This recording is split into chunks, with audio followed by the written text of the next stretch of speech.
Ассаляму алейкум, хайрлах шамлар, добрый вечер. В эфире телеканала АТР вы смотрите информационно-аналитическую программу «Бугунь». В студии для вас работаю я, Гульсум Халилова. Следующие 3 часа в этой студии с гостями, которые подключатся к нам в эфир, мы обсудим основные события, новости сегодняшнего дня. Присоединяйтесь к нашему эфиру. Ну а я для начала хочу присоединить нашего журналиста Романа Спиридонова, который с нами на прямой связи из Ньюзрума. Он готов рассказать новости, которые готовят вечерние выпуски. Заман. Рома, привет, мы слушаем тебя. Привет, Гульсум. Будем говорить сегодня о таких новостях. Украина арестовала полсотни кораблей за незаконное вхождение в порты оккупированного Крыма. Об этом сообщили в прокуратуре автономии. Это 50 судов, и 11 из них заходили в закрытые порты под российским флагом. Досудебным следствием установлено нарушение порядка въезда на оккупированную территорию. Этим занимается Служба безопасности Украины. И сейчас следователи устанавливают местонахождение этих кораблей-нарушителей, поскольку после оккупации полуострова в 2014 году Украина официально закрыла все порты на территории Крыма для международного судоходства. Это же касается и авиасообщения. Небо над оккупированным полуостровом тоже закрыто для полетов.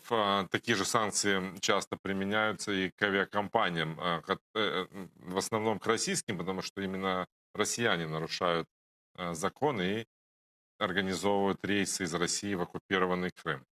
Прокуратура Севастополя и Автономной Республики Крым направила обвинительный акт в суд в отношении судьи, который был причастен к преследованию заместителя председателя Меджлиса крымско-татарского народа.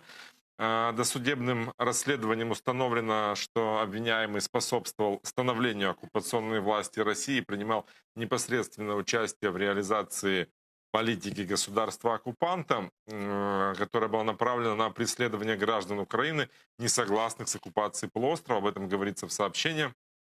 И вот по этой информации судья так называемого Бахчисарайского районного суда незаконно использовал законодательство России, в частности, при рассмотрении административных протоколов, которые были составлены против одного из руководителей Меджлиса крымско-татарского народа за участие в Меджлисе.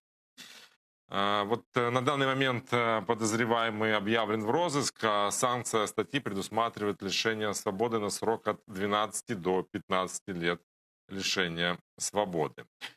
Сегодня глава Совета безопасности России Патрушев провел видеоконференцию с оккупационным руководством Крыма, в котором принимал участие глава, так называемый глава оккупированного полуострова Сергей Аксенов, и там обсуждали систему слаженной работы правоохранителей и информационной безопасности.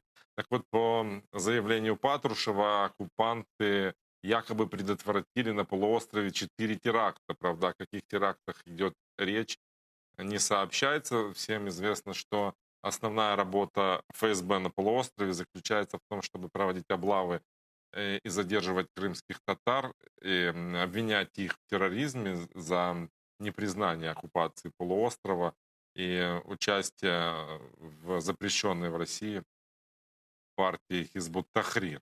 Кроме этого, обсуждали и оккупанты систему информационной безопасности. Так вот, Николай Патрушев заявил, что активизировались якобы хакерские атаки на порталы и ресурсы оккупационных органов власти. Якобы хакеры пытаются получить персональные данные и секретные данные, которые хранятся на ресурсах так называемых государственных структур. И он заявил, что нужно в первую очередь избавляться от импортного программного обеспечения и устанавливать российское. При этом он заявил, что силами безопасности и информационной безопасности на полуострове заблокированы 1500 информационных ресурсов. То есть фактически, как отмечают эксперты, речь идет о очередной попытке закрыть информационное пространство, не допустить проникновения информации из оккупированного Крыма, чтобы было меньше, как можно меньше информации о том, что там происходит, ну и уменьшить влияние свободных СМИ, мировых СМИ, украинских СМИ на умы крымчан. Ну, будем говорить и о ситуации с коронавирусом. За последние сутки там зарегистрировали 230 случаев COVID-19, и еще 8 человек умерли в результате этой болезни. Как отмечают российские чиновники, например, вот вице-премьер Татьяна Голикова, она заявила, что темпы распространения болезни на оккупированном полуострове даже больше, чем в соседней России. Она назвала положение ситуации с коронавирусом в Крыму критическим. Вот об этом мы будем говорить сегодня в наших выпусках в 19:00 на украинском и в 21:00 на крымско-татарском. Гульсум. Чоксагул Роман, это был наш журналист Роман Спиридонов прямо из Ньюзрума. Не пропустите вечерние выпуски «Заман». Продублирую еще раз для вас в 19:00 на украинском языке с Урьяне Сейтумеровой и в 21:00 на крымско-татарском языке с Шевкетом Наматулаевым. Ну а мы сейчас работаем в прямом эфире и обсудим вышеупомянутые новости и не только. Вы можете присоединяться к нам на экраны ваших телевизоров. Режиссеры периодически выводят номер телефона +3 80 73 419 41 58. Звоните нам абсолютно бесплатно по Вайберу. Можете присоединяться по скайпу atr.tv. Это наш адрес. Звоните, задавайте ваши вопросы. Нам важен ваш голос. К нашему эфиру сейчас присоединяется Константин Батоський, политолог, директор агенції розвитку Приазов'я. Пане Константин, вітаю вас. Добрый вечер. Украинские прокуроры расследуют более 5000 производств по военным преступлениям в Крыму и на Донбассе. Об этом в интервью «Зеркалу недели» рассказал заместитель генерального прокурора Украины Гюндуз Мамедов. Предлагаю вместе его послушать. Йдеться про злочини проти основ національної безпеки України, громадського порядку, про порушення міжнародного гуманітарного права, а якщо говорити більш коректно, то про військові злочини і злочини проти людяності. І там немає ніякої різниці – громадянин Росії, України або іншої держави. Тим більше, що жертви – це практично завжди наші громадяни. У нас більше 20 тисяч кримінальних правопорушень в більш ніж 5 тисячах проваджень. Ця статистика охоплює всі злочини, пов'язані зі збройним конфліктом. У них фігурує майже 9,5 тисяч чоловік, з них сотні громадян Росії, в тому числі вище політичне і військове керівництво країни-агресора. Пане Константине, вот куда ляжет вся эта статистика? Вот как думаете, это для амнистии, для международного трибунала, для Интерпола? Куда, зачем и как? Ну, в первую очередь, эта статистика собирается, чтобы процессы прошли в Украине, судебные против, вот как было сказано, российских высших военных начальников, против российских военнослужащих, потому что без этого момента, без вот, прохождения всей юридической истории в Украине, нам будет сложнее отстаивать свою позицию в международных судах. Поэтому на сегодняшний день эта статистика собирается в первую очередь для украинского правосудия. Ну а есть ли какие-то реальные механизмы привлечения к ответственности этих людей? Ведь мы можем открыть сотни, тысяч уголовных производств, но что толку, если эти люди находятся на территории России либо оккупированного полуострова? Безусловно, они недосягаемы, эти люди, для нашего правосудия, но жизнь, она долгая, и мы, собственно, обязаны бороться и охотиться за этими людьми, как делают многие страны. И это очень долгая дорога, она не будет короткой и не будет легкой. Ну а какие есть механизмы для этого? Ну, механизм только один на самом деле. Это требование экстрадиции этих людей. Но мы понимаем, что они не могут быть экстрадированы нам с территории России. Но вот если стоит им выехать куда-либо за рубеж, тогда вот в идеальном варианте они будут пойманы и экстрадированы. Это один вариант. Второй вариант — это охота за их активами и собственностью. Снова, если мы пройдем все степени вот этого вот юридического процесса, мы можем в теории добиться того, чтобы активы этих людей за рубежом арестовывались, находились и арестовывались. То есть в первом случае мы можем использовать механизм Интерпола? Да, это механизм вот международного полицейского сотрудничества. Но для этого надо пройти вот долгий юридический путь во всех судах, в том числе и международных, в том числе и европейских. Ну и плюс ко всему мы же знаем, что заявки по оккупированному Крыму сейчас в Интерполе, если я не ошибаюсь, не принимаются, или же нет? Ну, должно пройти, опять же, время, и должна быть сильная позиция украинской стороны, то есть в чем мы обвиняем, собственно, людей, за которыми мы охотимся. Если речь идет об уголовных преступлениях, то здесь не может быть никаких ограничений. Если это более сложный путь доказательства военной аннексии Российской Федерации, то, конечно, нет еще судебного решения, нету прецедента. Без этого судебного решения ну, сложно будет чего-то добиться. Давайте обсудим следующую тему. Вы знаете, сейчас активно обсуждается вопрос создания международной платформы по деоккупации полуострова, инициированного Зеленским, и набирает, собственно, обороты эта платформа. И мы видим, как представители Министерства иностранных дел проводят переговоры с западными нашими партнерами. И вот сегодня появилось такое информационное сообщение, что первый заместитель Эмине Джапара во время встречи с послом Кипра обсудила платформу по деоккупации, также актуальные проблемы полуострова. Об этом она написала на своей странице Twitter. Предлагаю вместе послушать. Провели змістовну зустріч з послом Кіпру Луїсом Телемаху. Обговорили актуальні питання, бачення ситуації в регіоні, Криму, співпрацю з міжнародними організаціями і Кримську платформу. Подякували за підтримку територіальної цілісності України і запросили до участі у флешмобі ЮНЕСКО-75. Насколько мы сейчас понимаем, по платформе это то, что в 2021 году в мае месяце состоится Крымский саммит, куда планируют привлечь лидеров западных держав, восточных стран, которые нас поддерживают нашу территориальную целостность. Ну, проведем саммит. А что дальше? Вот как вы видите вот эту институциональную модель платформы по деоккупации? Вы знаете, ну, никто не может сказать, что будет дальше и до чего договорятся лидеры как бы, держав. Что мы должны продвигать и какую мы должны продвигать? Мысль — это, безусловно, признание вот всем абсолютно международным сообществом статуса оккупации Крыма. Мы должны добиваться судебных решений в международных судах, национальных судах, которые признают Россию страной-оккупантом.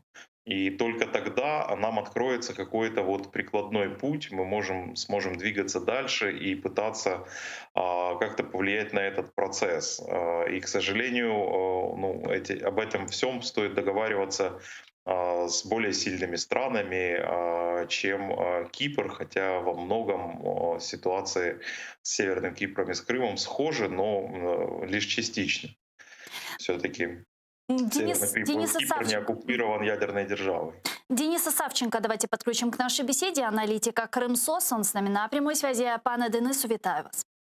Добрый день. Добрый день. Как вы считаете, вот мы с паном Константином сейчас разговариваем про платформу и про стран, которые могут принять в ней участие. Вот если говорить об эффективности, участие каких держав было бы наиболее эффективным вот в данной платформе?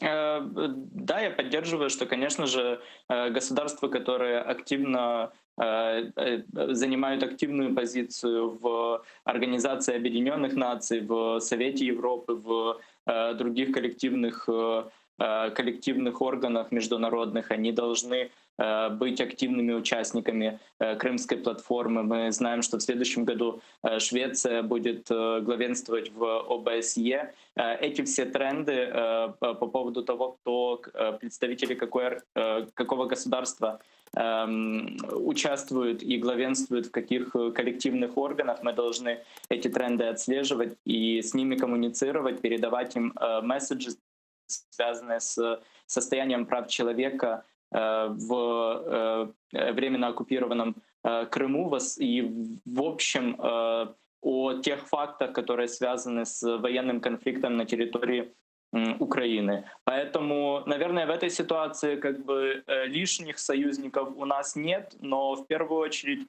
мы должны четко передавать месседж тем государствам, которые имеют дополнительные рычаги давления, инструменты для того, чтобы повлиять на ситуацию. Какие функции должны быть этой платформы? Какие решения она может принимать в рамках платформы? Вот что мы можем увидеть помимо высказывания недовольства и обеспокоенности, пане Константине? Ну, я соглашусь с коллегой Денисом. Мы действительно, у нас вот есть целый набор фактов вопиющих нарушений прав человека на оккупированных территориях, как в оккупированном Крыму, так и в оккупированном Донбассе. И этот момент мы недостаточно сильно коммуницируем, мы не доводим до сведений глав государств действительно масштаб тех вопиющих преступлений, которые происходят. Это касается абсолютно открытых репрессий против крымско-татарского народа, развернутых в Крыму. Это касается существования на Донбассе настоящих концентрационных лагерей вроде изоляции. И вот этот вот месседж о том, что в центре Европы, собственно, происходят вещи вот, масштаба ужасов мировой войны, они очень слабо доносятся. По сути, это вот последний такой моральный аргумент, к которому мы можем апеллировать в разговоре с большими западными державами, потому что отсылка к каким-нибудь документам, там, Будапештский меморандум и всему прочему, как мы видим, на своем горьком опыте это поняли, не приводит к результатам. Но мы Поэтому- разве не занимались этим на протяжении 6 лет? Что сейчас изменится? Мы не занимались этим настолько системно, у нас нету по-прежнему целостной картины, у нас нету юридической оценки. Гендус Мамедов только сейчас формирует этот корпус доказательств. И вот это все необходимо как раз обсуждать и на площадках вроде Крымской платформы, заходить именно с морального аспекта проблемы, а не с юридического. Пане Денисе, как вы считаете, удастся ли нам повлиять, переубедить, возможно, наших западных партнеров, чтобы они были более радикальны в своем санкционном давлении на Россию? Ведь мы же понимаем, что когда Запад встает перед выбором экономических выгод и гуманитарных ценностей, к сожалению, зачастую выбирают экономические выгоды. На самом деле я полностью соглашусь с Константином в том, что недостаточно проводится информирование о том, какие нарушения, какой набор нарушений на данный момент существует и зафиксирован нашей стороной, и кто в этом виноват, потому что это для нас в середине украинского медиапространства, экспертного пространства более-менее не полностью понятным является тезис, что изначально Российская Федерация финансирует или напрямую участвует в военных преступлениях, а также в нарушениях прав человека массовых. Если же посмотреть позицию и то информационное поле, которое окружает ситуацию в Украине с точки зрения Запада, то там все не так просто. Там можно встретить такие вещи, как, например, гражданская война и внутренний конфликт. Там есть целеустремленная информационная деятельность Российской Федерации для того, чтобы себя показать в роли спасителя и, наоборот, важного гуманитарного актора. Вот. И поэтому, конечно же, активная работа, систематичная работа на такой площадке, как Крымская платформа, она должна принести плоды в первую очередь в борьбе с пропагандой. Это тот фронт невидимый, который украинская сторона вообще чаще всего игнорирует и, конечно же, очень сильно проигрывает на нем, потому что Российская Федерация, используя еще те технологии, которые существовали при Советском Союзе и потом были усовершенствованы в современное время, они очень успешно используют свою пропаганду для достижения поставленных целей. Нам нужно на это реагировать. И если мы правильно отреагируем и сможем сформировать систематичную картинку в голове наших партнеров о том, что каждый раз, когда они ведут бизнес, когда они ведут переговоры, когда они политически как-то связывают себя с Российской Федерацией, они связывают себя с государством, которое финансирует терроризм, которое признает нарушение прав человека и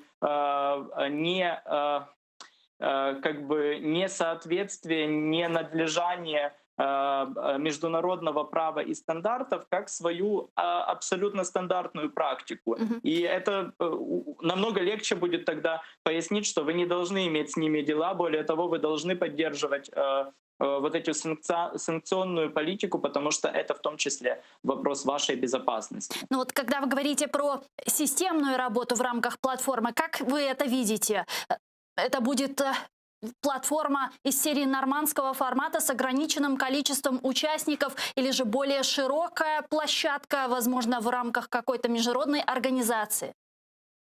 Сейчас со стороны государства существует запрос к нам, к представителям гражданского сообщества, чтобы помочь сформировать окончательный перечень и тематик, и инструментов, которые будут использоваться в рамках Крымской платформы. То, что сейчас известно точно, это то, что рассматривается несколько уровней деятельности. Об одном из них вы уже несколько раз упоминали. Это высший уровень представителей встречи глав государств.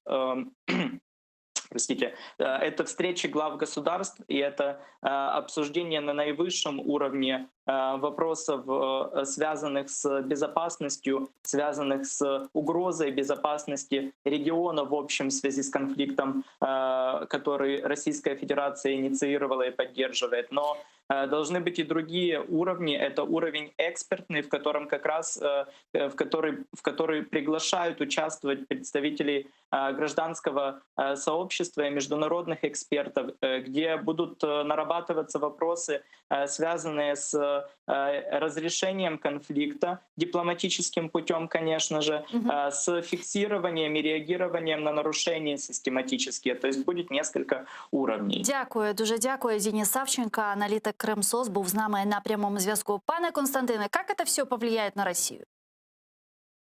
Ну, нам надо думать не как это повлияет на Россию, а что мы еще должны сделать, чтобы максимально увеличить свои шансы. На Россию, боюсь, повлияет только ядерный удар. Вот мы, к сожалению, не в состоянии его осуществить. И мне кажется, что в этой связи вот одним направлением работы платформы должен стать разговор не только о Крыме, но и о других оккупированных, аннексированных территориях. Подавляющее большинство этих территорий, непризнанных государств, находится на постсоветском пространстве. Это Приднестровье, Абхазия, Южная Осетия, равно так, как и Северный Кипр и еще несколько других случаев. Вот мы обязаны доносить на международный уровень и выносить в международную повестку тезис о том, что существование вот этих вот многолетних замороженных конфликтов и непризнанных государств не есть нормальным.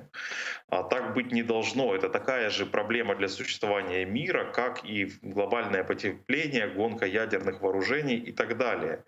И мы должны вот свою историю презентовать как более общую, как действительно вызов вот мировой безопасности.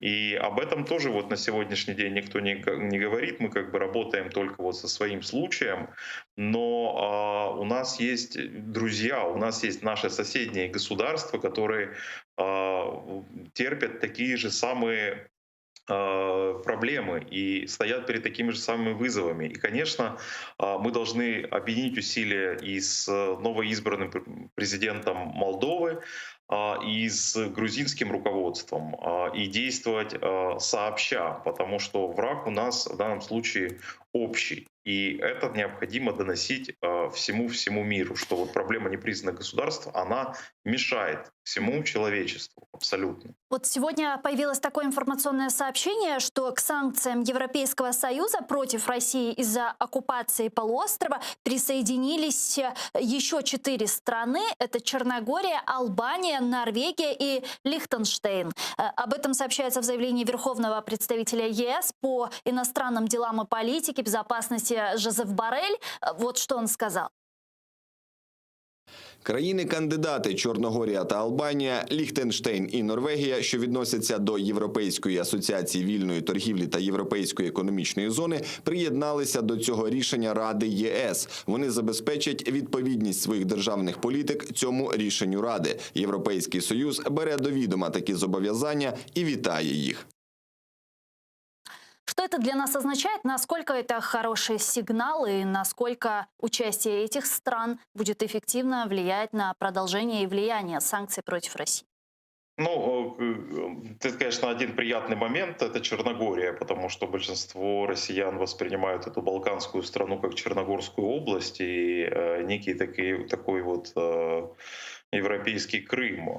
И то, что Черногория вот уходит от России и демонстрирует вот полную приверженность вступлению в Евросоюз, не может не радовать. В остальном позиция этих стран, ну, в реальном мире не изменится ничего, так же, как вот мы присоединяемся к санкциям европейских держав против Беларуси, это же не меняет, в принципе, глобально ничего. Просто мы таким образом показали, что мы вот верны европейской семье. Также и эти страны, которые являются только кандидатами на членство в Европейском Союзе, не являются его членами на сегодняшний день, продемонстрировали такую вот верность европейской семье. И для Европы это хороший знак, знак того, что России не удается расколоть, вбить вот еще новые клинья раскола в единую европейскую семью. И особенно обрадовала, конечно, Черногория. Ну а если говорить об экономическом аспекте, насколько ныне существующие санкции против России в экономическом плане эффективны? Ну, мы должны понимать, что экономический аспект все-таки ни одна европейская держава не будет давить на Россию таким образом, чтобы поставить под угрозу свои национальные интересы. В данном случае это энергетическая зависимость, поскольку Европа остается энергетически зависимой от России и очень сильно энергетически зависимой. Конечно, ни одно европейское правительство никогда не поставит под угрозу вот поставки российского газа, потому что ни одно европейское правительство не хочет довести своих граждан до ситуации, когда у них не будет газа. Это мы должны четко понимать, так же как мы должны четко понимать, что ни одна из стран, которые непосредственно граничат с Россией, а Швеция, Норвегия относятся к списку таких стран, не будут делать ничего, чтобы повысило напряженность и вероятность вот агрессии со стороны России. Поэтому эти страны на сегодняшний день избрали тактику сдерживания и наращивания мощи. Швеция, так же как и Норвегия, решили значительно увеличить свои затраты на национальную оборону именно в свете российской угрозы. Но, опять же, по ситуации на сегодняшний день европейская семья сделала максимум того, на что она готова пойти. Я не думаю, что в экономическом отношении объединенная Европа может пойти еще дальше. Мгм. Давайте перейдем к следующей оккупированной территории и обсудим к Донбассу. Там сегодня проходят переговоры в трехсторонней контактной группы в формате видеоконференции. 24 ноября сегодня уже заседание политической, гуманитарной и экономической подгруппы, а также подгрупп по безопасности. Ну а уже завтра, 25 ноября, планируется проведение общего заседания на уровне руководителей делегации. Вот чего ждать? Ждать ли каких-то продвижений от переговорного процесса, от заседаний, которые пройдут сегодня, сейчас проходят и пройдут завтра? Ну, самый такой горячий вопрос на повестке дня — это обмен военнопленными. И, как показывает такая грустная традиция, очень часто этот обмен происходит как раз вот в преддверии новогодних праздников. И очень хочется верить, чтобы заседание трехконтактной вот этой вот группы, трехсторонней контактной группы окончилось конкретными договоренностями про обмен.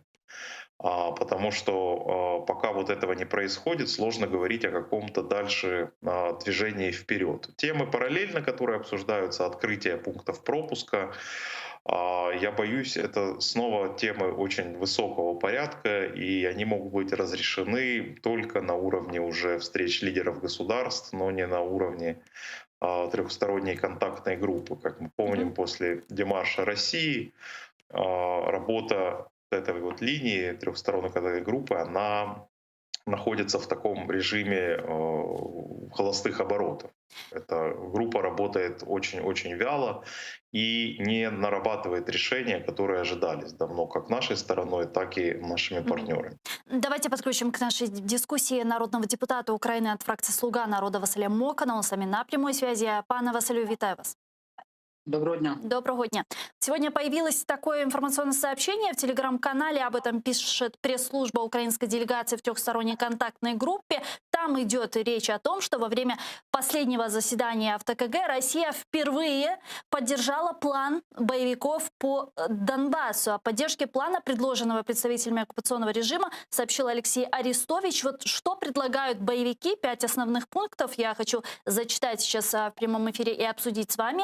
Первое — создание дорожной карты с 15 шагов.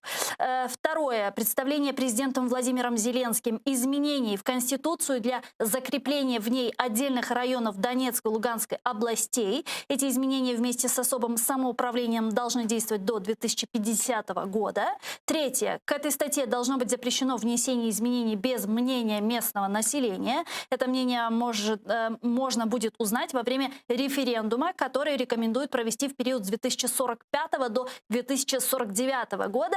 Четвертый пункт предусматривает проведение выборов до передачи границы. И пятый пункт — это принятие этого плана Верховной Радой Украины. Пане Василю, что скажете? Как вам такой план?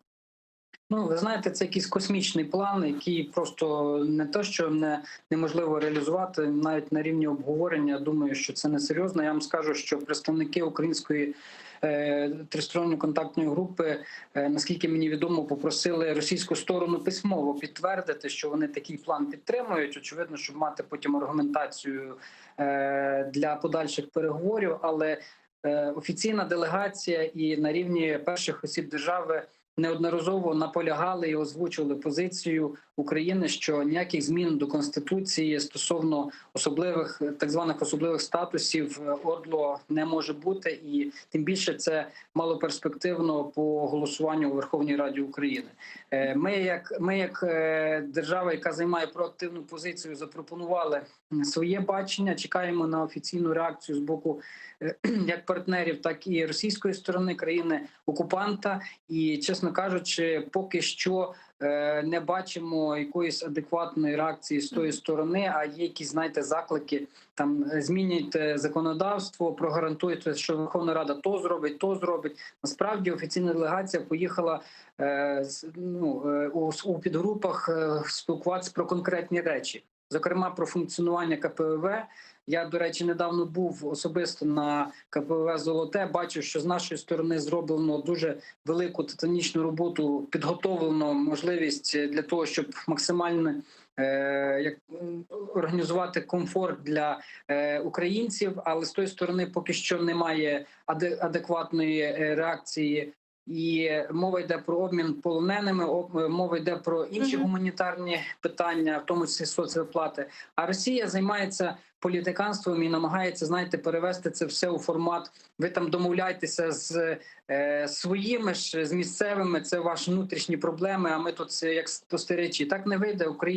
Україна чітко наголошувала, що Росія є стороною конфлікту і окупантом, відповідно має брати на себе також гарантии виконання перших пунктів Минских домов. Ну, мы с вами образованные и патриотичные люди. Мы, в принципе, понимаем, что вот этот план, который сейчас предлагают боевики, он невыполнимый. Но, с другой стороны, ведь, пане Константине, как вы считаете, почему все же Россия заведомо невыполнимые условия предлагает? Ведь мы понимаем, что это план не боевиков, а их марионеток, а Кремля. Ну, потому что Россия не заинтересована в том, чтобы заканчивать войну против Украины.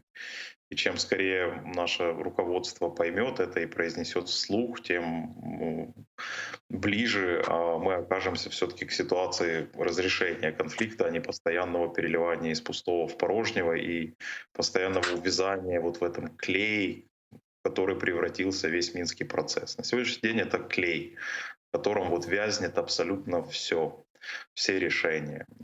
И понятно, что вот я читаю новости практически каждый день, возобновились обстрелы наших позиций, очень сильно вот стреляют на южном направлении, Мариупольском, не чужом для меня.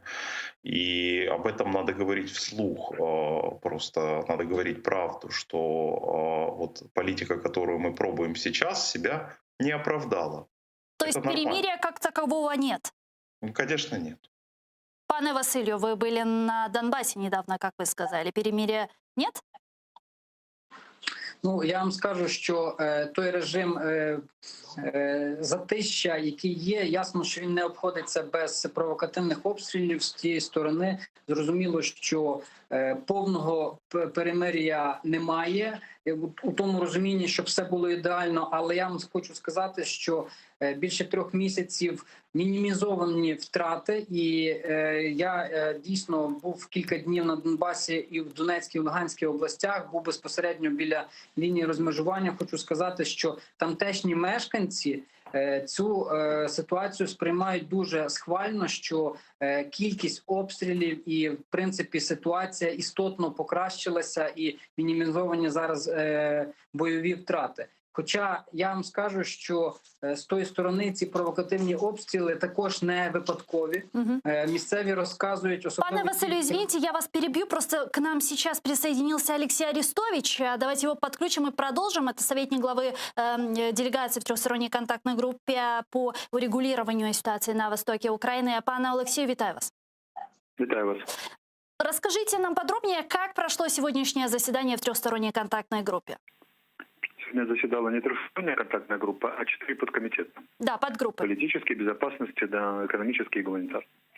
Ну, по порядку. Значит, экономический комитет договорился, что не договорился, а мы уведомили российскую сторону, что мы продлеваем на 3 месяца карточки на счет Банка Украины, у которой закончился срок действия, для того, чтобы пенсионеры могли воспользоваться этими услугами.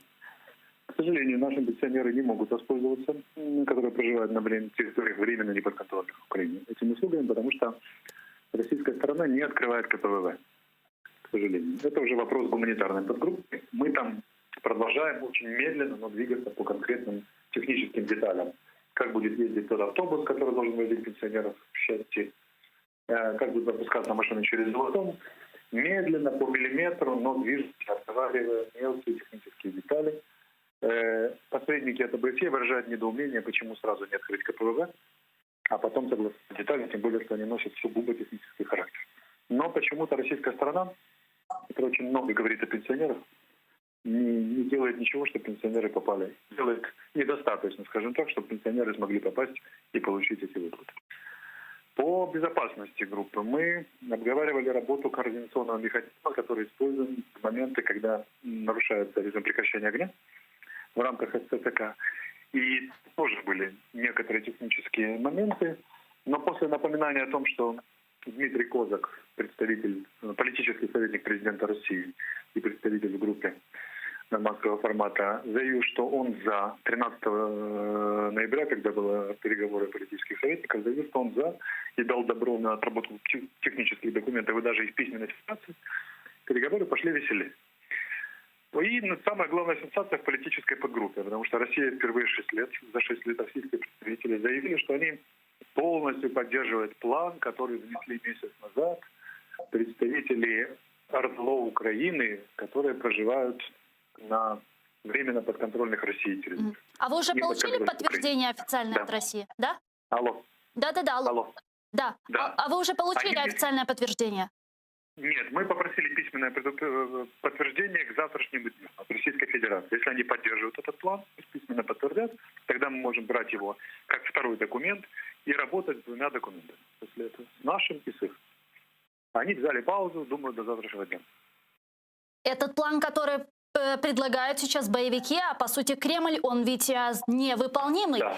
Да, зачем Да, но тогда? Мы не рассматриваем план, который предоставляют лица, близкие к организациям, которые мы считаем террористическими, и общаемся только с российской стороной.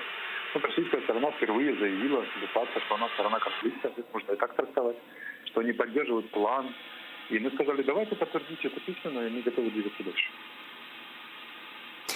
Дуже дякую вам, спасибо большое. Алексей Арестович был с нами на прямой связи, советник главы украинской делегации в трехсторонней контактной группе в Минске. Пане Константино, что скажете?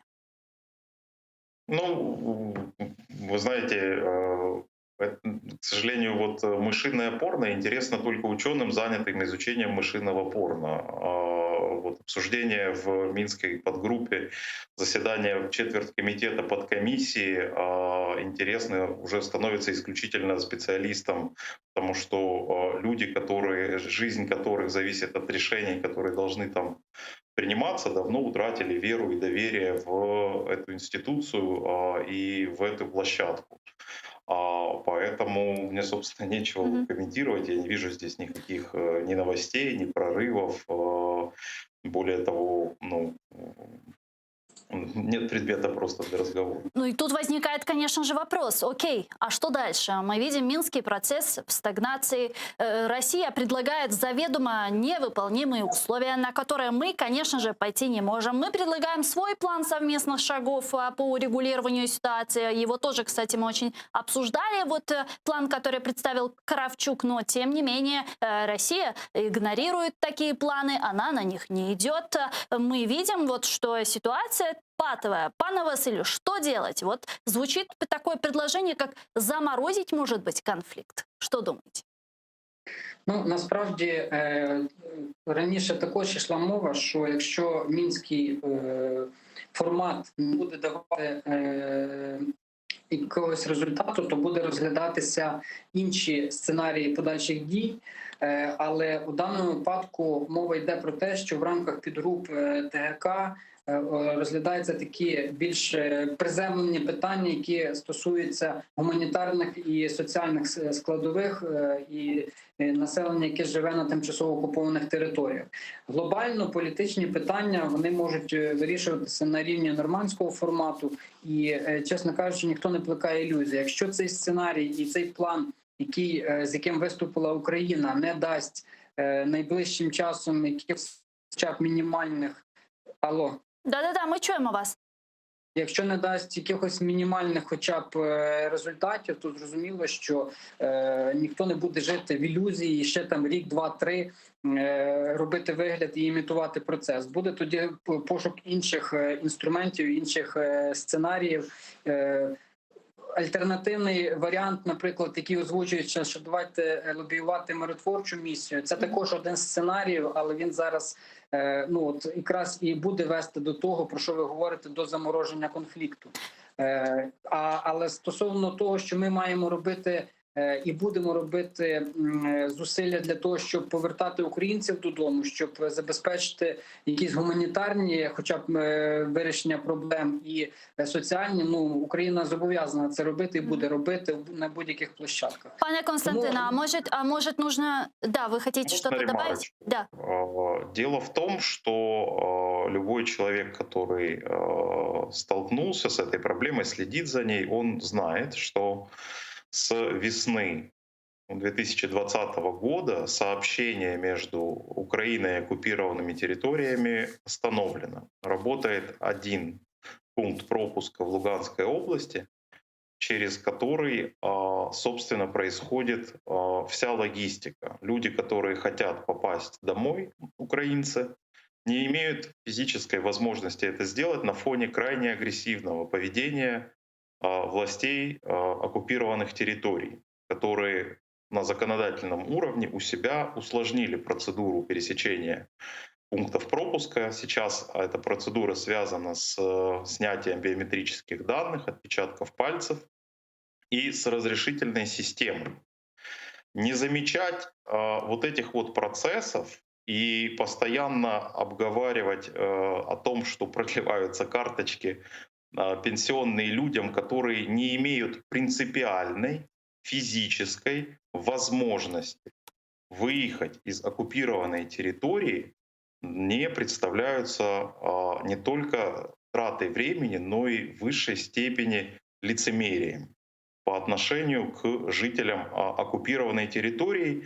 Поэтому четверть-комитет подкомиссии может придумать себе еще один новый логотип, записать песенку и придумать флешмоб. Но от этого ситуация с конфликтом не изменится. Может, тогда стоит впускать уже, может, тогда стоит уже впускать в ход план «Б», о котором говорили, пане Василию, 9 декабря истекает срок, который отвел для себя Зеленский, президент, для завершения войны.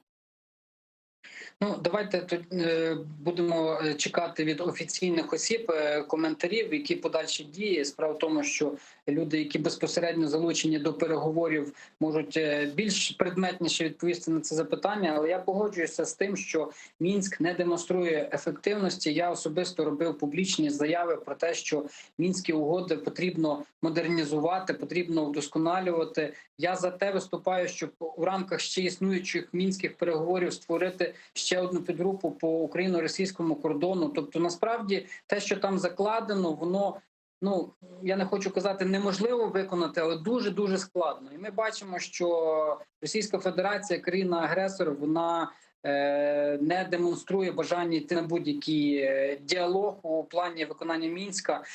Очевидно, що якщо так буде продовжуватися, то рано чи пізно ми все одно прийдемо до необхідності пошуку і нових і площадок, і, напевне, нових документів, на основі яких буде політико-дипломатичне регулювання. Давайте обсудим следующую тему. Бюджет 2021. Во вторник изданию «Левый берег» обширное интервью дал Ярослав Железняк, заместитель главы Комитета Верховной Рады по вопросам финансов, налоговой и таможенной политики. Говорил он про будущий бюджет страны, и вот представитель фракции «Голоса» спрогнозировал несвоевременное принятие главного финансового документа страны на 2021 год. Предлагаю послушать его цитату. Сьогодні вже ясно, що до 1 грудня, як передбачає законодавство, в цілому документ не буде прийнятий. У першому читанні він був прийнятий 5 листопада, хоча Рада повинна була це зробити до 20 жовтня. Це сталося через брак голосів. Всі розуміли, що до місцевих виборів «Слуга народу» їх точно не збере за бюджет. Як ми пам'ятаємо, було зірвано навіть засідання бюджетного комітету через відсутність кворуму. Після виборів бюджет таки вдалося прийняти в першому читанні. Пане Василию, мы видим, как в этом году уже сроки принятия бюджета сорваны. Вот что стало причиной, и вернемся ли мы к практике, что основной финансовый документ в стране будут принимать в новогоднюю ночь? Це дуже погана практика, насправді. Дуже не хочу вірити і залишаюсь оптимістом стосовно того, що ми до цього практики не повернемося. І хочу сказати, що так, згідно бюджетного кодексу вже трошки дати зміщення, але я все одно бачу можливість ухвалення всередині грудня проекту бюджету у другому читанні. Справа в тому, що ще в кінці минулого тижня Кабмін планував передати його на розгляд Ради до бюджетного комітету, але ще проект допогоджується, в тому числі, давайте про це відверто казати, в тому числі і з нашими фінансовими міжнародними партнерами, якщо ми плануємо і бачимо необхідність продовжити співпрацю з тим же самим МВФ. І на рівні міністерств, тому що я вам скажу, навіть приклад наведу, Міністерство охорони здоров'я наполягає на фінансуванні на рівні 5% ВВП, як то вимагає законодавство.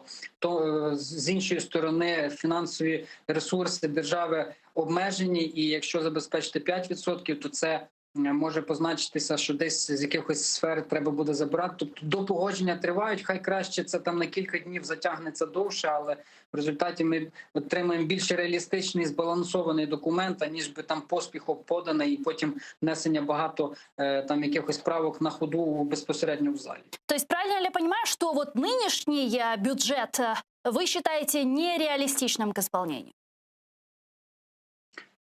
Ну, я такого не казав. Я насправді сподіваюся і робиться все можливе, щоб він якраз і був реалістичним, як по витратах, так і по надходженням, що саме головне. Плюс виникає запитання, наприклад, того самого МВФ по великому дефіциту. Коли там рекомендовано дефіцит 3%, він у нас складає 6%. Зараз мова йде про збалансування хоча б там на деяких там 10% менше. Але мова йде про те, що я би не говорив, що немає там у Верховній Раді голосів чи потенціалу на ухвалення. В першому читанні 285, по-моєму, голосів було. Тобто, насправді, досить велика цифра. В другому читанні все буде залежати до того, як воно доопрацюється, але я все-таки залишаюся переконаним в тому, що ми зобов'язані і приймемо бюджет в грудні. Тим більше, що від цього також не треба забувати, що залежить прийняття місцевих бюджетів, і не треба підставляти після виборів місцевих органів місцевого самоврядування ОТГ. Скажите, а вот правильно ли я понимаю, что если бюджет 2021 года не примут до Нового года, то мы будем жить бюджетом 2020 в 2021 году? Так, це таке існуюче законодавство, і зможемо витрачати не більше 1/12 від потенційних витрат. Тобто, це поганий сценарій насправді. Більше того, під новий бюджет, де закладається там і зростання мінімальної заробітної плати, і ряд інших виплат осучаснення, насправді, це не той сценарій, який бажаний для України, особливо в період коронакризи. Тому я впевнений, що як Верховна Рада, так і Кабмін зроблять все можливе, щоб ми в грудні отримали бюджет і не затягували його під ялинку. Вы несколько раз упоминали про МВФ, и вот если говорить про МВФ, то в этом году вот Милованов в интервью недавно сказал, что возможно всего, что в этом году от МВФ денег уже не будет. Хотя министр финансов Марченко утверждает, что от МВФ мы получили какие-то гарантии. Давайте послушаем для начала Милованова. Давайте выведите, пожалуйста, цитату Милованова.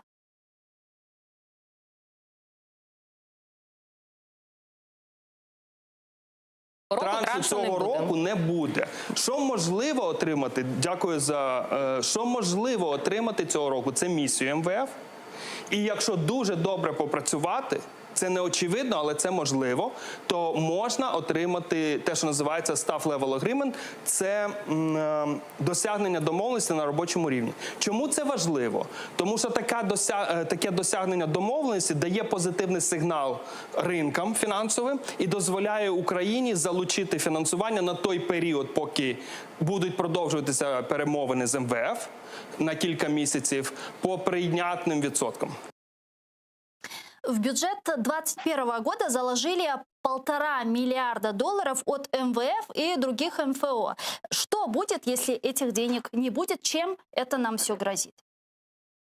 Це значно ускладнює фінансування, в тому числі і взятих зобов'язаннях по витратах і дефіциту бюджету, але я знову ж таки залишаюсь оптимістом і впевнений в тому, що співпраця з МВФ продовжиться, тим більше, що зараз дійсно тісна комунікація проходить не тільки в частині там проекту бюджету, але й по інших структурних маяках. Хочу сказати, що зараз прогнозувати по даті нового траншу фактично нереально доволі складно, але в будь-якому випадку це буде залежати. Приїзд, як для початку місії МВФ, буде залежати від того, як вирішиться проблема з Конституційним судом, з його рішеннями, від проекту бюджету, від ряду інших питань, перспектив від судової реформи і від багатьох тих речей реформаторських, які ми зобов'язані здійснювати державі навіть безвідносно до співпраці з МВФ. Але ці кошти нам дійсно потрібні. Я хочу сказати і наголосити, що це станом на сьогодні найбільш дешевий кредитний ресурс, який доступний нашій державі. Я маю на увазі по відсотковому плані цих кредитів. І це сигнал і фактично зелене світло для інших фінансових інструментів і макрофінансової допомоги від ЄС, від Всесвітнього банку і від просто для того, щоб іноземні інвестори і фінансові інституції могли співпрацювати з нашою державою. Тобто, насправді, на даному етапі співпраця з МВФ має надзвичайно велике значення.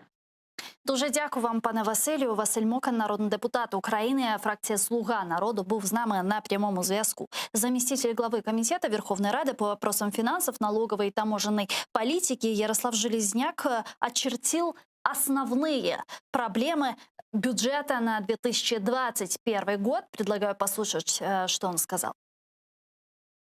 Я теж чув від багатьох депутатів з коаліції, що Мінфін банально довгий час не займався підготовкою бюджету на 2021 рік. Просто їм не займався і не зводив цифри. Проблем дійсно багато. Є дефіцит в 298 мільярдів гривень. І до кінця року як мінімум 150 мільярдів потрібно буде кров з носу знайти, щоб закрити основні діри в бюджеті. Думаю, що не менше 20 мільярдів вичавлять тим, що просто не повертатимуть ПДВ. Уже зараз є мільйон прикладів, коли повернення ПДВ затримують. Природно, його доведеться рано чи пізно повертати. Тому зараз Кабмін просто відкладає вирішення цієї проблеми.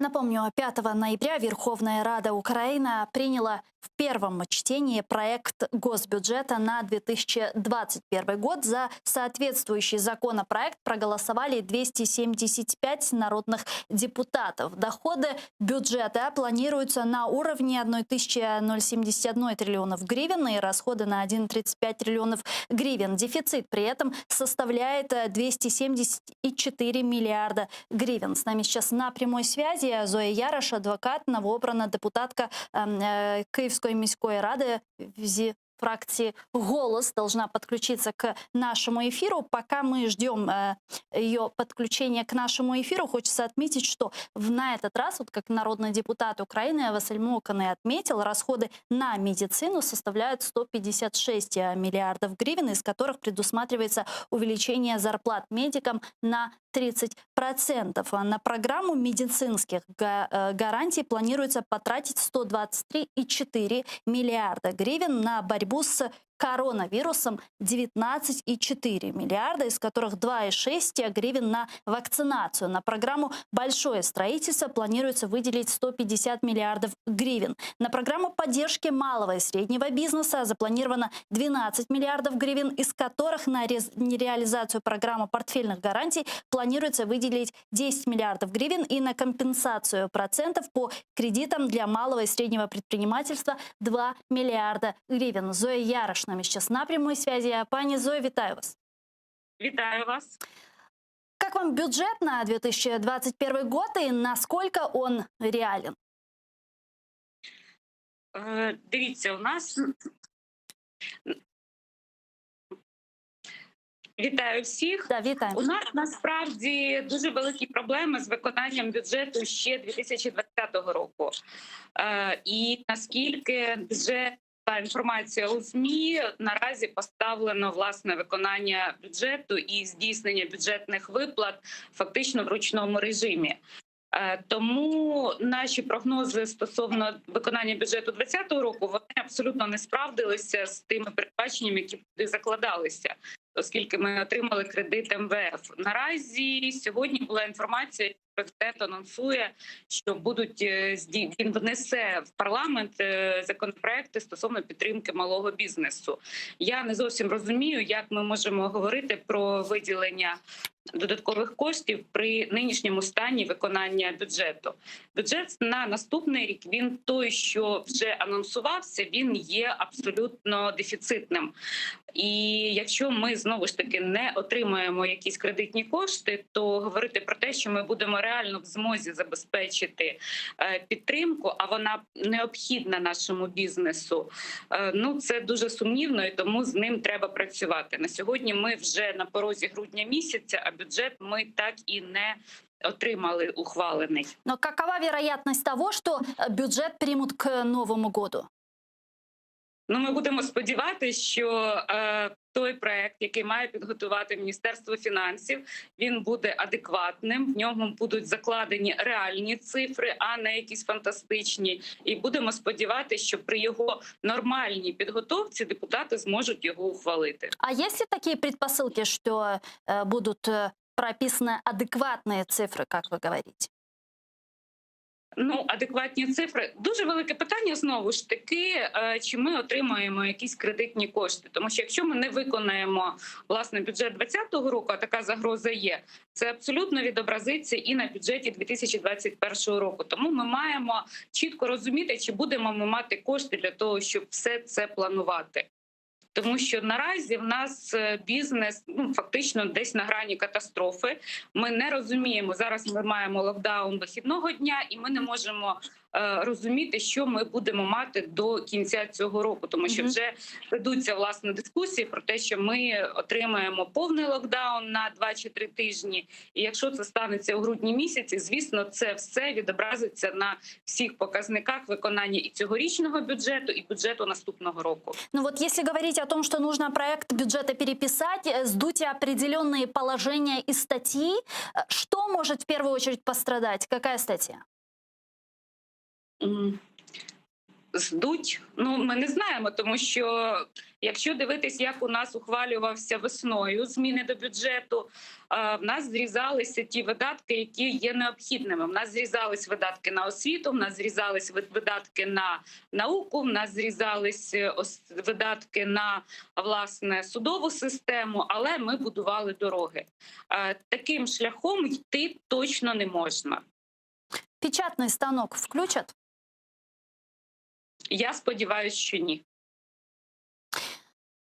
Ведь полный дефицит на 2021, плановый дефицит на 2021 год, если я не ошибаюсь, намного выше, чем условные 3%, которые считаются безопасными, да, и они выше даже, чем в 2018 году и 2019 году. Вот чем это нам сегодня грозит? И вот как граждане Украины, как мы с вами лично можем ощутить этот дефицит на себе? Власне, якщо в нас ось закладено такий дефіцит і його параметри не збігаються з нормальними, ми знову ж таки не отримуємо кредитні кошти МВФ. Якщо ми не отримуємо підтримку від МВФ, це ставить під загрозу будь-які наші зовнішні запозичення. І за таких умов, власне, один з варіантів, який дійсно зараз обговорюють, це друкування коштів, що потягне за собою шалену інфляцію. Чого допустити абсолютно не можна, і тому я і говорю, що цей бюджет має бути оснований на якихось реальних цифрах, а не якихось сподіваннях, що незважаючи на те, що ми закладемо туди якісь цифри невідповідні, ми знову ж отримаємо ці інвестиції, отримаємо ці запозичення. Если говорить о транше МВФ, то мы понимаем, что это антикоррупционная реформа, это судебная реформа, это Конституционный суд Украины и вот тот кризис, который разразился вокруг него. Готова ли сегодня нынешняя украинская власть принимать эти вызовы и бороться? Дивіться, я не бачу ніяких проблем для того, щоб ці виклики, як ви їх називаєте, дійсно були розв'язані. Що стосується антикорупційної реформи, там дійсно необхідно знову ж таки ухвалити цей пакет, які повернуть необхідні норми в редакції, яка відповідатиме вимогам Конституції, і щоб це знову ж таки працювати. Для цього не треба розпускати Конституційний суд. Нас заводять якимись манівцями на той шлях, який дійсно кожен крок породжує наступну проблему.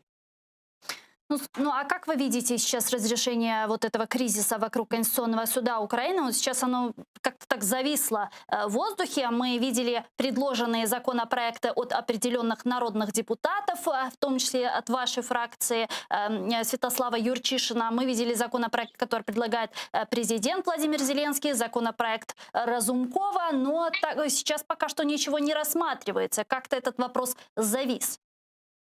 Ну, зараз, наскільки я знаю, працює відповідна робоча група, в яку входять представники різних фракцій, які напрацьовують, власне, вже узгоджені якісь законопроекти. Але, знову ж, може, я повторюсь, треба розділяти проблему. Є проблема те, що Конституційний суд визнав неконституційними ряд положень відповідних законів з пакету антикорупційної реформи.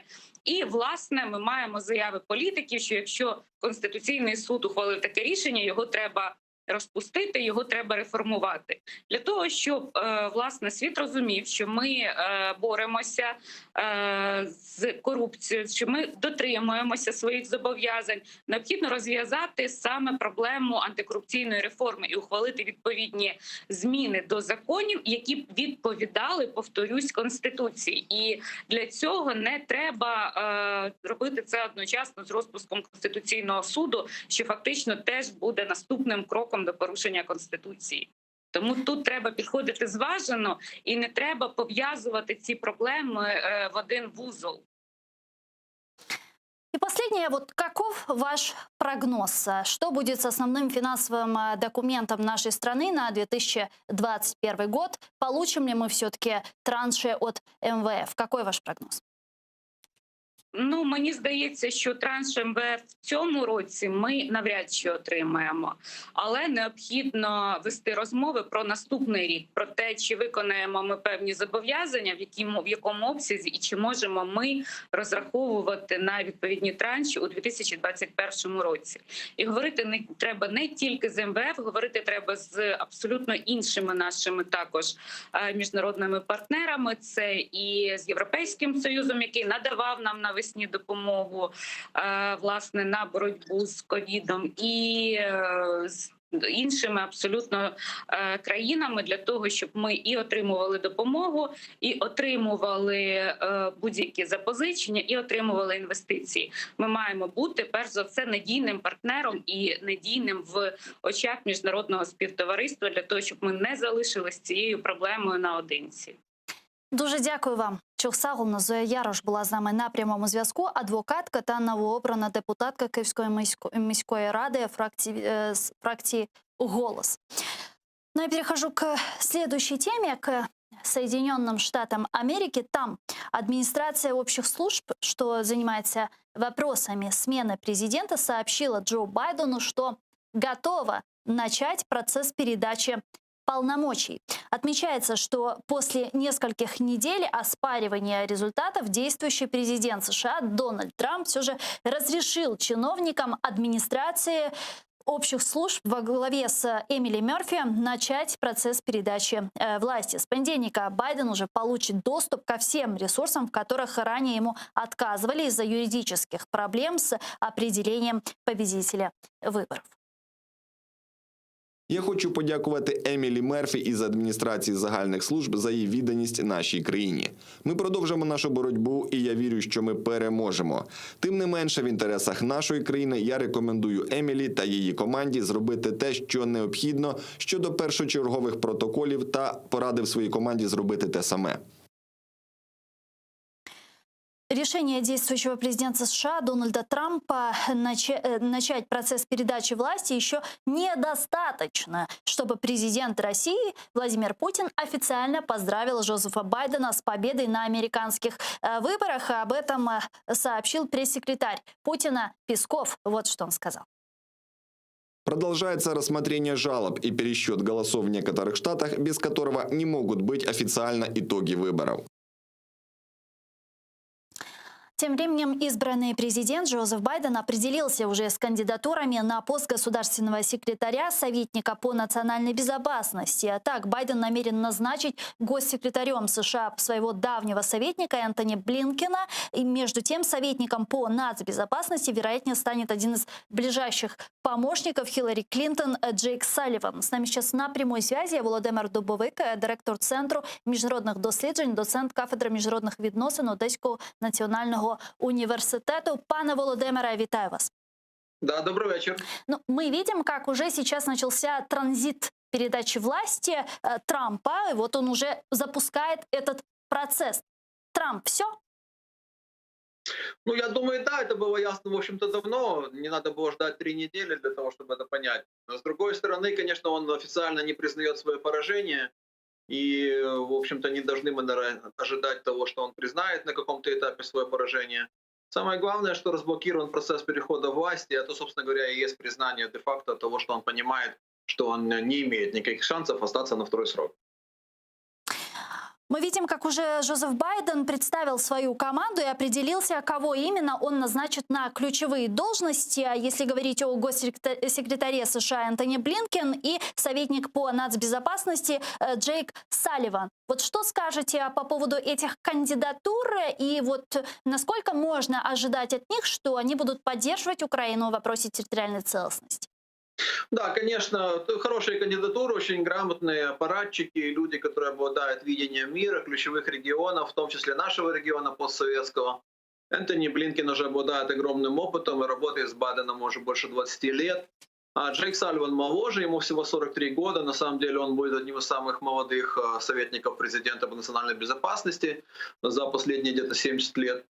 Тем не менее, он тоже имеет колоссальный опыт. Как вы говорили, он уже работал и с Хиллари Клинтон, и с Байденом, и с президентом Обамой. То есть он тоже имеет большой опыт работы и в Государственном департаменте, и в Совете национальной безопасности. Оба являются сторонниками идеи необходимости продолжения поддержки Украины многосторонней, системной, на сферу безопасности, оборону, что касается российской агрессии, на реформы, на борьбу с коррупцией. Блинкен в свое время был одним из ключевых соратников Байдена, когда Байден 8 лет как вице-президент курировал Украину. Он выступал, в частности, тогда, кстати, за предоставление Украине летального оружия, но, к сожалению, и Байден, и Блинкен тогда их не послушал президент Обама, и летальное оружие нам не было предоставлено. Но на сегодняшний день мы видим в программе Байдена, что будет предоставляться в том числе летальное оружие Украине. Будут, возможно, изменены объемы, увеличены объемы финансовой помощи. Посмотрим, но, в принципе, нужно понимать, что это люди, которые понимают, что агрессия России против Украины — это проблема, это вызов, это угроза, в том числе для американских интересов в регионе. И поэтому Украину нужно поддерживать. Украина друг, Украина соратник, союзник США, стратегический партнер. В общем-то, таких идей они придерживаются. Ну, Дональд Трамп проводил такую относительно мягкую политику в отношении России. И вот многие эксперты говорили о том, что как раз при Дональде Трампе Соединенные Штаты Америки в какой-то степени потеряли свое влияние в мире из-за вот этой политики Трампа, которую он проводил по поводу отказа быть мировым жандармом. Да? Вот как будет в этом вопросе действовать Джозеф Байден? Будет ли он проводить какую-то более жесткую политику по отношению к России? Трудно сказать. Я думаю, что дело тут не в роли мирового жандарма. Здесь просто Трамп решил, что нужно Америке устраниться от многих мировых дел, отстраниться от своих традиционных союзников, от разных блоков и альянсов, уйти от многосторонней дипломатии, перейти к разным односторонним действиям. Администрация Байдена будет поступать совершенно иначе, прям противоположным образом, на 180 градусов. Будет как раз сотрудничество с союзниками, с блоками, альянсами. В этом как раз и есть американское лидерство в том виде, в котором верит в него Байден и его команда. Будут ли новые жесткие шаги против России? Посмотрим. Может быть, сразу их и не будет. На самом деле, я думаю, что нет смысла ожидать быстро каких-то изменений. На сегодняшний день уже есть многие санкции американские против России. Они действуют. Их Байден точно не будет отменять, сменять, снимать. Появятся ли какие-то новые действия против России? Посмотрим. В свое время Блинкен был возмущен очень сильно, и Байден, вторжением, вмешательством России в американские выборы в 2016 году и настаивал на более жестких санкциях. Опять же, тогда президент Обама сказал, что мы примем санкции, но более мягкого типа. Так что на самом деле ни того, ни другого, ни президента, ни его избранника на пост госсекретаря нельзя назвать, мягко говоря, пророссийскими. Но тем не менее они понимают, что России нужен диалог. Это огромная страна, ядерная держава, поэтому по многим вопросам, в том числе как раз по стратегическим, связанным с будущим ядерного оружия, они понимают, что с Россией нужно продолжать вести разговор. Давайте підключимо к нашій дискусії Геннадія Рябцева, експерта з енергетичних питань, члена експертної ради Міністерства енергетики. Пане Геннадію, вітаю вас. Вітаю вас. Какой поддержки мы можем ожидать от новой администрации президента в США, в частности от Джозефа Байдена? Вот мы говорили про Дональда Трампа. Многие сторонники Трампа говорили о том, что несправедливо его обвиняют в некой симпатии России и Путину, ведь как раз при Трампе Украине были предоставлены джавелины, было усилено санкционное давление на Россию и так далее. Вот что сейчас ждать при Джозефе Байдене? Честно говоря, сложно говорить об этом, поскольку не было официальных заявлений со стороны будущей администрации президента Байдена и не было определенности в его заявлениях. Ну как не было? Вот я с вами не соглашусь, ведь Джозеф Байден недавно сообщал о том, что основным приоритетом во внешней политике, сказал Байден, это будет помощь Украине в сопротивлении российской агрессии. Ну, это, скажем так, достаточно размытое заявление, поскольку оно не содержит абсолютно никакой конкретики. Конкретика может содержаться в тех мерах, которые возможно, будут приняты Конгрессом. Однако каких-либо действий, конкретных действий не следует ожидать ранее середины следующего года, поскольку те проблемы, которые сейчас существуют в юридической плоскости по признанию победы Байдена на выборах, возможно, отодвинут на максимальный срок формирования администрации, ну и ее восточного блока. Что же касается возможных продления или установления каких-либо новых санкций, то опять же тут все будет зависеть от того, возможно ли достижение взаимопонимания между новой администрацией Соединенных Штатов, президента Соединенных Штатов и Европейским Союзом, поскольку их взаимоотношения в последнее время очень сильно охладели, и очень во многом это связано с разными позициями сторон в вопросе достройки Северного потока-2. А что будет сейчас с Северным потоком-2? И как думаете, его достроят? И, собственно, на каком этапе сейчас его строительство? Строительство пока заморожено на этапе достройки подводной части. Существует сейчас полная неопределенность в отношении того, какие меры, какие санкции будут предприниматься американской стороной в отношении партнеров «Газпрома» по этому проекту. Однако недавнее заявление главы немецкой компании Wintershall. У нас есть это заявление, пане Геннадий, у нас есть это заявление. Давайте лучше послушаем и, собственно, вы прокомментируете его. Wintershall не боїться обмежень, які може ввести Вашингтон. Будівництво газопроводу з Росії до Німеччини буде завершено. Європейські споживачі повинні отримувати газ за конкурентними цінами. Что это означает? Безусловно, это заявление свидетельствует о том, что германские политики и бизнесмены настроены очень решительно, и их настрой напоминает мне те отзывы, которые звучали в 70-х годах прошлого века, когда реализовывался проект поставки газа из Советского Союза на территорию Западной Европы. Тогда Соединенные Штаты также ввели очень серьезные санкции против всех участников, всех западных участников этого проекта. Однако при поддержке правительств западных демократий, западноевропейских демократий, этот проект все-таки был достроен, был завершен, газ пошел в Европу, несмотря на то, что тогда, точно так же, как и сейчас, Россия, Советский Союз назывался империей зла. Пане Володимире, а вы как считаете, все-таки Северный поток-2 достроят и, что немаловажно, запустят? Ну, первым делом, если можно очень кратко, я бы хотел прокомментировать пару моментов из того, что коллега Геннадий сказал. Первым делом, я считаю, что администрация будет готова приступить к работе с 20 января, и задержек никаких не будет, и никакие юридические издержки здесь не позволят затянуть этот процесс. Второй момент, у Байдена есть четкая программа по Украине, она не такая большая, там целый ряд пунктов, в которых, в частности, записано продолжение поддержки Украины, в том числе на безопасность, на оборону и так далее. Единственное, что, конечно, мы не можем точно сказать с точностью до миллиона, там, сколько будет денег поступать в будущие годы на эти нужды для Украины. Тем более, что, как вы правильно сказали, это зависит в том числе от Конгресса, а не только от администрации.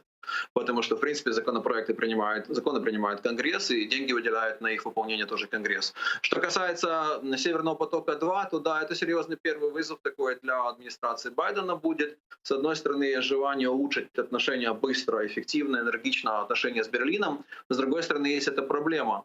И в Германии, кстати говоря, тоже нет абсолютного консенсуса по этой проблеме. И в бизнес-сообществе, и тем более в политическом сообществе. Есть очень много людей, которые понимают, что Северный поток-2 — это проблема для Германии, и негативно к нему относятся. В этом смысле каплей последней была, конечно, история с Навальным, его отравлением. Так что здесь в Германии идет очень жесткая внутренняя дискуссия по этому вопросу. Но действительно, газопровод этот близок к своему же завершению его строительства, поэтому на самом деле может быть так получится, что американский конгресс и президент, даже если они будут придерживаться дальше жесткой позиции, они уже просто опоздали и не смогут остановить этот проект. Дуже дякую вам. Чох Сагол, з нами на прямій зв'язі був Володимир Дубовик, директор Центру міжнародних досліджень, доцент кафедри міжнародних відносин Одеського національного університету, а також Геннадій Рябцев, експерт з енергетичних питань, член експертної ради Министерства энергетики. Ну а я вынуждена, к сожалению, с вами попрощаться. Мы прощаемся ненадолго, всего лишь на 5 минут. Далее эфир информационно-аналитической программы «Бугунь». Мы уже продолжим на крымско-татарском языке. Не переключайтесь. Корушкенджи.